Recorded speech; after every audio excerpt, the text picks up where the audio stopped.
Study IQ IAS, अब तैयारी हुई अफोर्डेबल।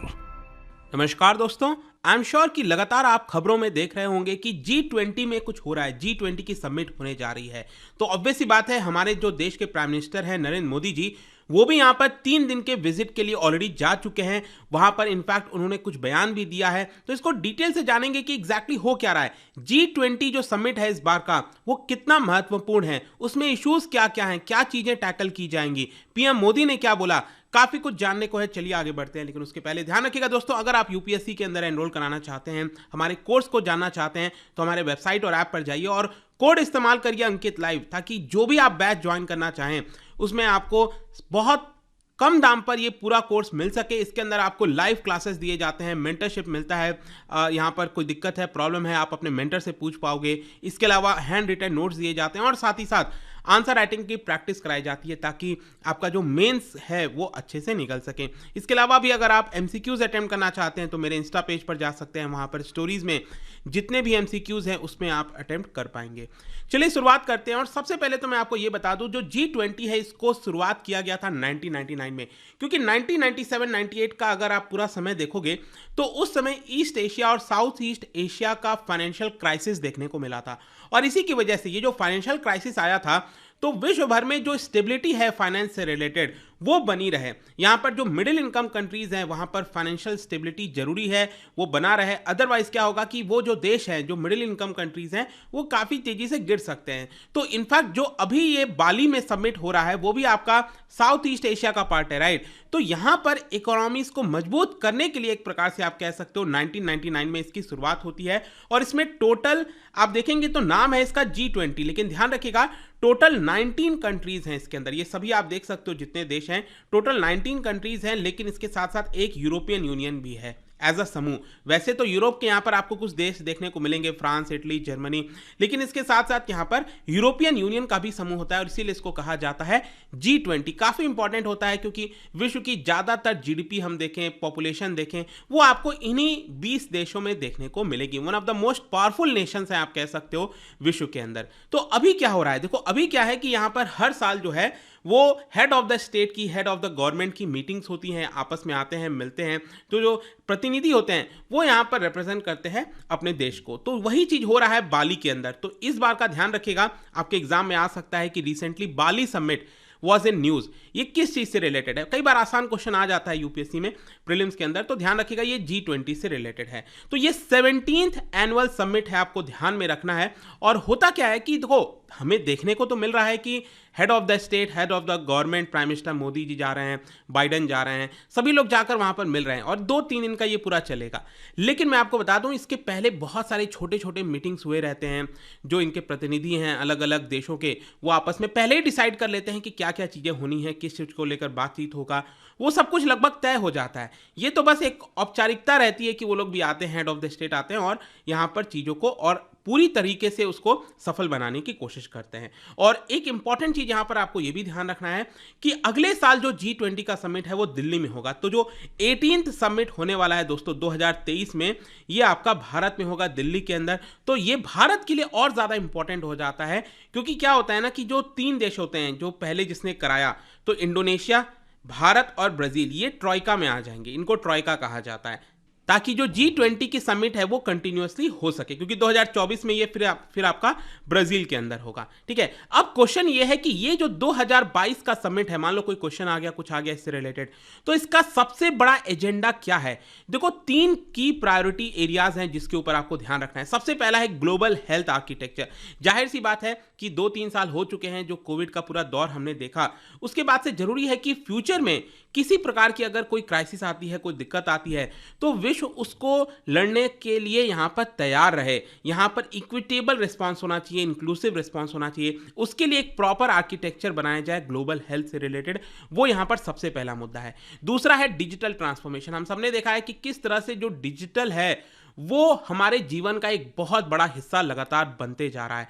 तो यहाँ पर ग्लोबल इकोनॉमी को और तेजी से बढ़ाने के लिए कैसे जो डिजिटल ट्रांसफॉर्मेशन है वो मदद कर सकता है, कैसे हम न्यू लैंडस्केप क्रिएट कर सकते हैं ताकि जो देश हैं वो आपस में अच्छे से कोऑपरेट कर सकें। और जो तीसरा सबसे बड़ा मुद्दा है, एजेंडा है इस बार का, वो ये है sustainable energy transition. Sustainable energy transition जैसे कि क्लाइमेट चेंज की हम बेसिकली बात कर रहे हैं कि यहाँ पर कैसे जो है हम क्लीनर एनर्जी सोर्सेस की तरफ जा सके, जो सोलर एनर्जी होता है, विंड एनर्जी होता है, उसकी तरफ जाना है। लेकिन उसके लिए क्या जरूरी है? सबसे ज़्यादा जरूरी है इन्वेस्टमेंट। पैसा कहाँ से आएगा? तो उसके लिए कौन सा इन्वेस्टमेंट हम तराश सकते हैं, कहाँ से पैसा आ सकता है, उसको यहाँ पर पहचानना। तो ये तीन चीज़ें ध्यान रखिएगा दोस्तों, इस बार का जो G20 है उसका सबसे बड़ा एजेंडा है।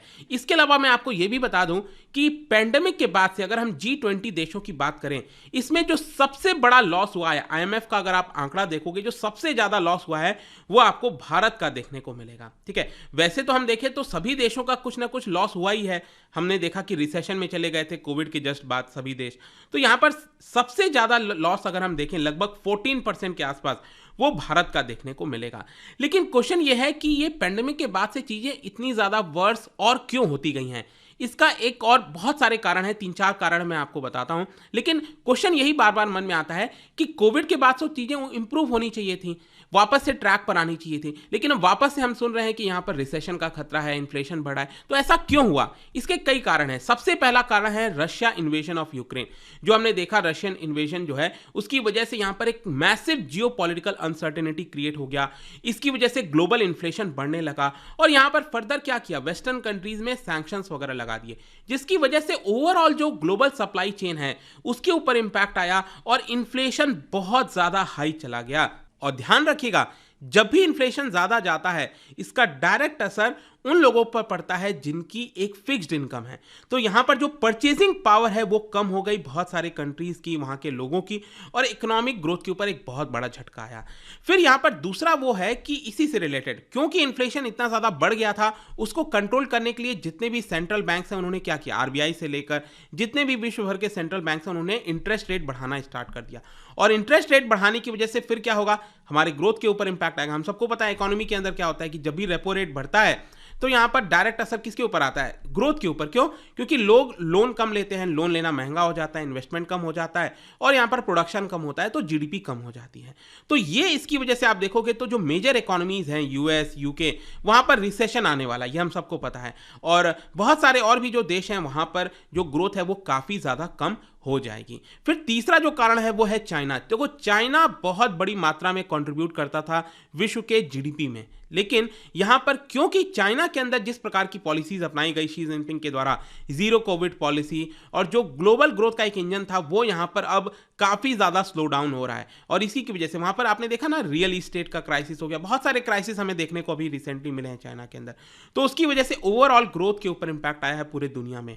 और चौथा है यहां पर कि इन सारी चीजों की वजह से क्या हुआ है कि जो जियोपॉलिटिकल टेंशंस हैं वो बहुत ज्यादा बढ़ गई हैं, मतलब अनसर्टेनिटी बढ़ गया है।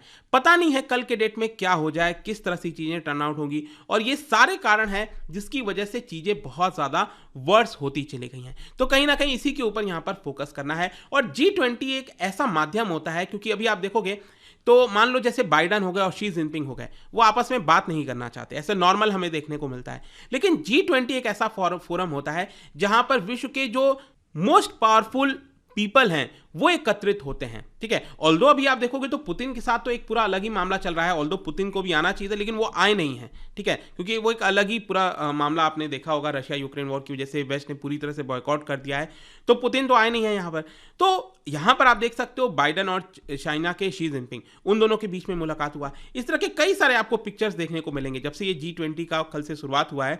आप देख सकते हो ऋषि सुनक और जस्टिन ट्रूडो वो एक कैफे में चले गए थे वहाँ पर, और प्राइम मिनिस्टर मोदी जी भी वहाँ पर पहुंचे, और आप देख सकते हैं बाइडन के साथ भी इस तरह का आपको तस्वीर देखने को मिलेगा। लेकिन यहां पर प्राइम मिनिस्टर नरेंद्र मोदी जी ने अपना ओपनिंग स्टेटमेंट भी दिया है। वहां पर सबसे पहले जाकर क्या चीजें बोली हैं वो हमें जानना है। उन्होंने सबसे पहले यूक्रेन वॉर को लेकर कुछ चीजें कही हैं। यूक्रेन वॉर पर नरेंद्र मोदी जी ने क्लियरली कह दिया है कि मैंने बार बार ये बात को रिपीट किया है कि सीज फायर एंड डिप्लोमेसी यही एक सोल्यूशन है जिसके तौर पर हमें आगे बढ़ना चाहिए।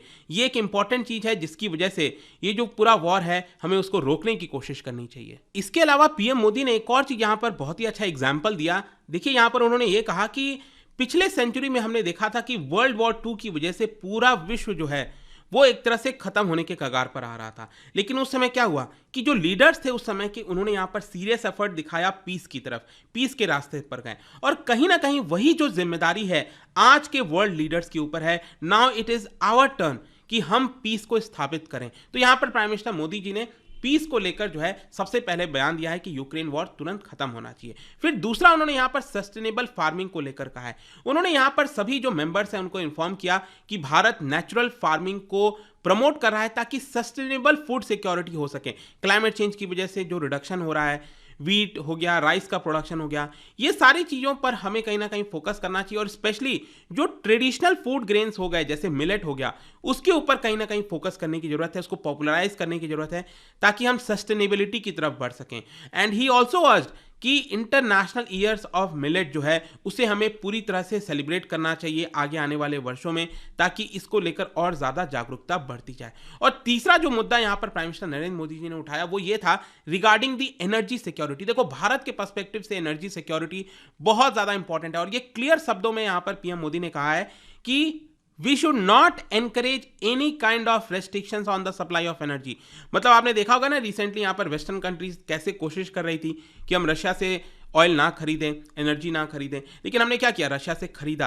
तो यहाँ पर किसी प्रकार का रोक नहीं होना चाहिए, अदरवाइज ये एनर्जी मार्केट की स्टेबिलिटी के लिए सही नहीं होगा और अल्टीमेटली भारत जैसे देशों को इसका भुगतान करना पड़ता है। और साथ ही साथ हमने ये भी कहा कि हम क्लीन एनर्जी की तरफ जा रहे हैं, एनवायरमेंट की तरफ जा रहे हैं। 2023 तक हमारा जो भी इलेक्ट्रिसिटी प्रोड्यूस होगा उसमें आधा हिस्सा अकेले रिन्यूएबल एनर्जी का होगा।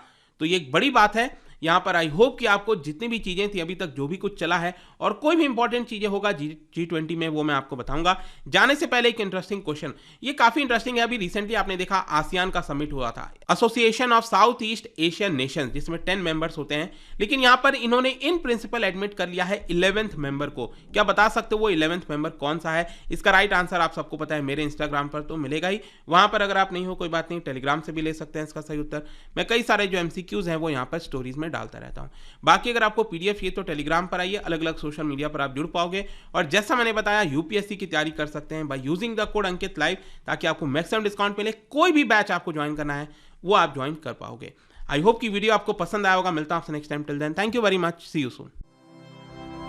स्टडी IQ IAS, अब तैयारी हुई अफोर्डेबल।